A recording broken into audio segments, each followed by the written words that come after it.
वैश्विक पटल को लेकर बात की जाए, इस अटैक के बाद, इन आतंकी ठिकानों को तबाह करने के बाद क्या छवि बनती नजर आ रही है? देखिए, भारत की छवि तो वैसे ही जैसे कि पहले थी। और जी। क्योंकि पहले मैं इसलिए कह रहा हूं कि भारत ने ये क्लियर किया था ग्लोबल कम्युनिटी को कि हम आतंक को खत्म करेंगे, आतंक को पनाह देने वालों को खत्म करेंगे। जी। और सबसे पहले उन्होंने आतंक को खत्म किया। जैसे कि हमने देखा कि जो दो बड़े सेंटर थे पिछले 30 सालों से, जो भारत की सोसाइटी को, भारत के एज ए नेशन को डिस्टेबलाइज कर रहे थे, तो उनको मारा। सबसे पहले आप देखिए कि मसूद अजहर किस प्रकार से वो रो रहा है कि आखिर मैं भी मर जाता, उसका पूरा परिवार नष्ट कर दिया गया। दूसरी बात है कि हाफिज सईद के जो अड्डे थे उनको नष्ट कर दिया गया। ये वो सेंटर है जिनको पाकिस्तान पिछले 30 सालों से 30 ईयर से पालता रहा, पोसता रहा जी। भारत के खिलाफ। जी। तो एक सबसे बड़े ये जरूरी था, क्योंकि ये पिन पॉइंटेड भी था, जिन्होंने कार्रवाई की उन पर किया जाए। और दूसरा मैसेज ये दुनिया को हमने दिया कि देखिए, जी। हमने हमने तो यही कहा था कि वॉर ऑन टेरर। हमने तो यही कहा था कि 2001 में जब अमेरिका पर आक्रमण हुआ था, तो ये दुनिया का पहला मुल्क था जो अमेरिका से हाथ मिलाया था जी। और बोला था कि हम वॉर ऑन टेरर को ग्लोबल इशू मानते हैं और इसके खिलाफ की लड़ाई में आपके साथ है। फिर 2001 में भारत में हुआ, फिर इसके बाद एक सीरीज है, फिर हमने 2008 में देखा, फिर पुलवामा में देखा। तो एक तरह से पाकिस्तान इन इन लोगों के सहारे जो है अपनी पॉलिसी को फ्लरिश कर रहा था। जी। वो नष्ट किया गया। उसका मैसेज ये गया कि जिनके सहारे आप अपने फॉरेन अफेयर्स को, फॉरेन पॉलिसी को लीड करते हो, हमने उसको तोड़ा। जी। दूसरा सवाल यह है कि अब पाकिस्तान की बारी आई है, तो जी। अब उस पर हम वेट कर रहे हैं कि आखिर वो क्या करता है। और मुझे लगता है कि वो इंतजार इसलिए नहीं कि हम अपनी तब रणनीति बनाएंगे, रणनीति पहले से बनी हुई है, जो स्ट्रेटेजिक कैलकुलेशन पहले से तैयार है। बस ये है कि यदि उसका कोई जवाब आता है तो फिर उसको अच्छे से उसको रिटेलिएट नहीं किया जाएगा, बल्कि उसको रिस्पॉन्ड किया जी। जाएगा। भारत इस बार रिटेलिएशन नहीं किया, रिस्पॉन्स किया। बिल्कुल बिल्कुल संदीप जी, जाहिर तौर पर इस बीच हमारे सहयोगी अजय जांडियाल भी जुड़ गए हैं, उनका रुख करेंगे। अजय, मैं आपसे कुछ इन्फॉर्मेशन लेना चाहूंगा। जिस तरीके से यहाँ पर बड़ा अटैक पाकिस्तान के ऊपर किया गया है और तमाम जो आतंकी ठिकाने हैं, उन आतंकी ठिकानों को तबाह कर दिया गया है, खासतौर पर बात पीओके को लेकर की जाए तो। लेकिन इस बीच घाटी में क्या तस्वीरें देखने को मिल रही हैं अजय? क्योंकि पहले से ही घाटी को अलर्ट पर रखा गया था और सुरक्षा वहां पर बढ़ा दी गई थी, बड़ी संख्या में यहाँ पर जो है फोर्सेज की डिप्लॉयमेंट भी की गई थी।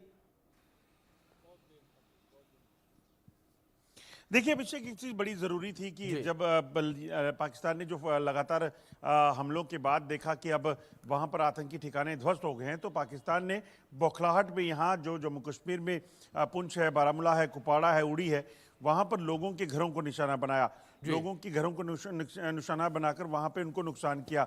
अभी तक आप देखें तो लगभग 14 से 15 लोगों की मौत हो चुकी है, 40 के करीब लोग घायल हैं और लगातार पाकिस्तान शेलिंग कर रहा है।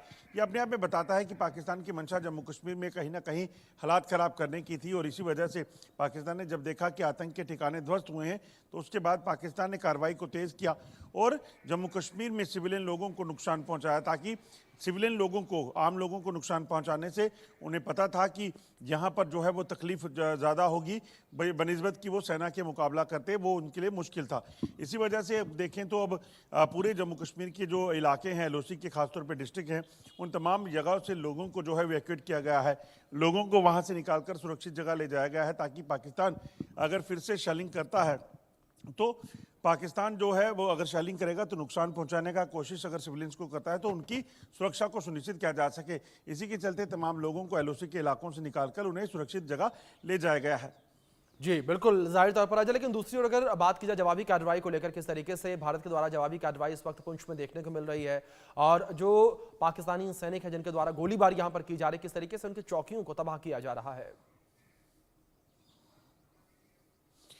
देखिए एक चीज़ बड़ी साफ है, जब जब अगर पाकिस्तान यहाँ मासूम लोगों को निशाना बनाएगा तो पाकिस्तान को उसका खामियाजा भुगतना होगा। वही चीज़ें हमें देखने को मिली हैं कि पाकिस्तान की जो कार्रवाई हुई, पाकिस्तान ने जो फायरिंग की, उसकी जवाबी कार्रवाई में भारत ने भी जो है, भारतीय सेना ने जवाब दिया है और पाकिस्तान की कई चौकियों को नष्ट कर दिया है। पाकिस्तान में भी काफ़ी नुकसान जो है उनको उठाना पड़ा है, कई पाकिस्तानी सैनिक इसमें मारे गए हैं, मगर सबसे बड़ी बात है कि वो नुकसान दूसरी तरफ है। इस तरफ जो नुकसान हुआ है सिविलियंस का, वहाँ पर जो है वो काफ़ी कहीं ना कहीं लोगों में परेशानी है। लोग इस चीज़ को लेकर चिंतित हैं कि अगर पाकिस्तान इस तरह से करेगा तो और नुकसान उनको हो सकता है। तो ऐसे में प्रशासन की तरफ से एहतियातन लोगों को उन इलाकों से निकालकर सुरक्षित जगहों में पहुंचाने का सिलसिला जो है वो तेज किया गया है।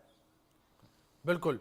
आज आप बने रहे मेरे साथ। इस बीच दीपक का रुख करूंगा मैं। दीपक, अगर बात की जाए घाटी को लेकर, जिस जगह पर आप मौजूद हैं वहां पर क्या स्थितियां इस वक्त देखने को मिल रही हैं? किस तरीके से सुरक्षा के इंतजाम किए गए हैं और किस तरीके से लोगों के बीच अलर्ट जारी किया गया है? देखिए, जेकेपी और आर्मी और उसके अलावा जो तमाम दूसरी कंपनियां उन सबको उतारा गया है। और सबसे महत्वपूर्ण बात यह है कि जो अजय जी अभी बता रहे थे कि किस तरीके से सिविलियंस को निशाना बनाया गया, इसीलिए उनको वहां से इवैक्यूएट किया गया है, उनको बंकर्स में रखा गया। और सबसे महत्वपूर्ण बात यह है कि कुछ लोगों को जो बाहर जाना चाह रहे थे उनको बाहर भी जाने का रास्ता तैयार करवाकर उनको बाहर भेजा गया, उनको निकाला गया और सुरक्षित स्थानों पर लाया गया है।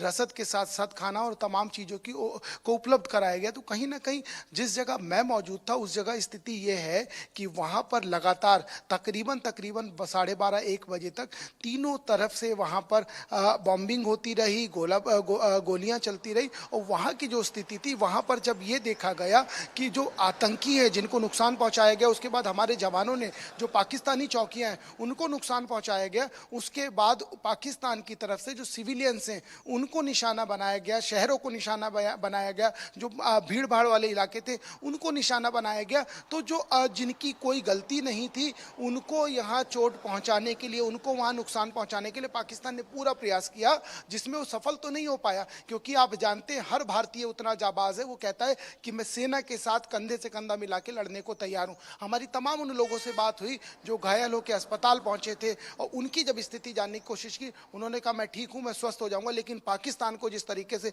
मुंह तोड़ जवाब दिया गया उससे हम बहुत ज्यादा खुश हैं। तो इस समझा जा सकता है उस जज्बे को मैंने बहुत करीब से देखा है। और वहां की स्थिति जो थी, अभी फिलहाल वहां बॉम्बिंग रुकी हुई है, गोलियां नहीं चल रही है किसी भी तरफ से। लेकिन एक बात स्पष्ट है कि वो जो पूरा इलाका है उस इलाके से लोगों को इवैक्यूएट कर दिया गया, सुरक्षित स्थानों पे ले जाया गया और तमाम जो सुविधाएं वो देने की फिलहाल उनको कोशिश की जा रही है। जी बिल्कुल। इस बीच हमारे साथ संदीप जी भी बने हुए हैं, फॉरेन एक्सपर्ट हैं, उनका रुख करेंगे। संदीप जी, अगर बात यहां पर एफएटीएफ की ग्रे लिस्ट को लेकर करें तो यहां पर पाकिस्तान किस तरीके से ग्रे लिस्ट से बाहर आता नजर आएगा, या क्या स्थितियां पाकिस्तान के लिए आने वाले समय में बनती नजर आएंगी? क्योंकि इन 9 आतंकी ठिकानों को जिस तरीके से तबाह किया गया है, इसकी तस्वीरें पूरा विश्व इस वक्त देख रहा है। देखिए, विश्व तो पहले भी देख चुका है कि अमेरिका ने कैसे घुसकर मारा था जी पाकिस्तान में आतंकवादियों को। तो पहले से ये एक्सपोज्ड है और ऑलरेडी ग्रे लिस्ट में पहले से था। तो देखिए, आपको हम एक छोटी सी एक बात बताते हैं। बड़ा जी आपको इस बात को लेकर के बड़ा आप सोचेंगे कि आखिर ये पाकिस्तान कैसा राष्ट्र है। जैसे हम लोगों का इंटरेक्शन होता है फॉरेन अफेयर्स में लोगों से, तो उसमें ये पता चलता है कि जब पाकिस्तानी लोग बाहर जाते हैं, स्पेशली वहाँ के स्टूडेंट जब पढ़ने जाते हैं, तो वो ये नहीं बताते कि हम पाकिस्तान के, वो क्योंकि भारत से उनकी शक्ल मिलती जुलती है, तो कहते क्या है कि हम भारत के हैं। आखिर ऐसा क्यों? एक स्टेट का यूथ जो है अपने आप को पाकिस्तान क्यों नहीं बताता? क्योंकि उसका जो चाल चरित्र, चेहरा की जो पहचान है, वो पहचान आतंक के रूप में दुनिया में ऑलरेडी बनी। तो पहचान के रूप में तो स्थापित पहचान है, इसीलिए दुनिया के जितने भी राष्ट्र हैं ज्यादातर भारत के पक्ष में है। क्योंकि कहीं ना कहीं आप ही ने अपने इंट्रोडक्शन बताया, विक्टिम है, अमेरिका विक्टिम रहा, जितने बड़े बड़े राष्ट्र आतंकवाद से विक्टिम रहे, तो उनको मालूम है कि इसका सबसे बड़ा पनाहगार यही पाकिस्तान। 3 दिन पहले बिलावल भुट्टो ने खुद कहा था कि हमारी जो जमीर है, ये दोनों आतंक को पालती पोसती रही। 3 दिन पहले उनकी माँ को भी आतंकवादियों ने मार डाला। तो पाकिस्तान का देखिए ग्रे में